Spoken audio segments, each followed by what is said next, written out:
जो स्थिति थी उसे देखकर मुझे हैरानी होती थी कि आखिर यूपी को कुछ लोग किस बात की सजा दे रहे हैं। इसलिए 2014 में जब आप सबने, उत्तर प्रदेश ने, देश ने मुझे हमारे इस महान भारत भूमि की सेवा का अवसर दिया, तो मैंने यूपी के विकास को यहां के एमपी के नाते, प्रधान सेवक के नाते मेरा कर्तव्य बनता था।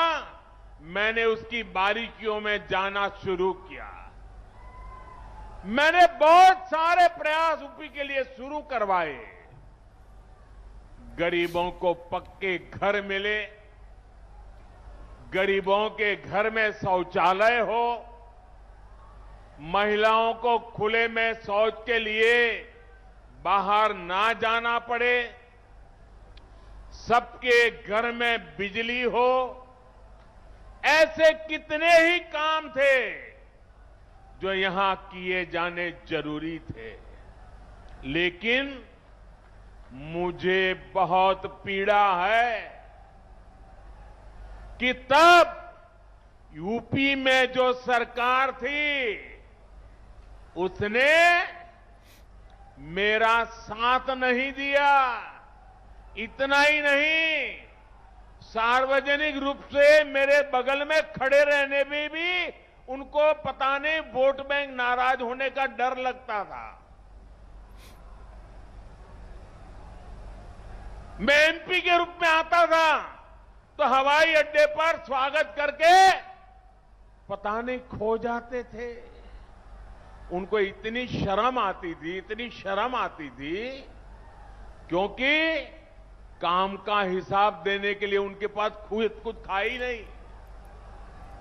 मुझे मालूम था कि जिस तरह तब की सरकार ने, योगी जी के आने से पहले वाली सरकार ने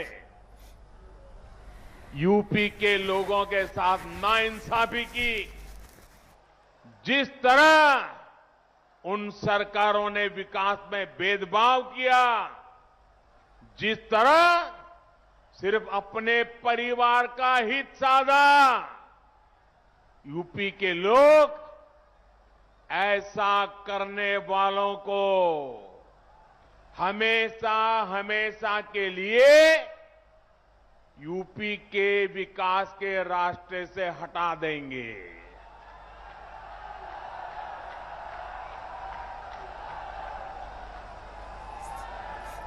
और 2017 में आपने तो ये करके दिखाया है।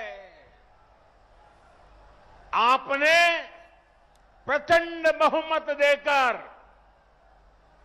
योगी जी को और मोदी जी को, दोनों को साथ मिलकर के अपनी सेवा का आपने मौका दिया। और आज यूपी में हो रहे विकास कार्यों को देखकर मैं कह सकता हूं, इस क्षेत्र का, यूपी का भाग्य बदलना शुरू हो गया है और तेज गति से आगे बदलने वाला भी है। कौन भूल सकता है कि पहले यूपी में कितनी बिजली कटौती होती थी? याद है ना? कितनी बिजली कटौती होती थी? कौन भूल सकता है कि यूपी में कानून व्यवस्था की क्या हालत थी?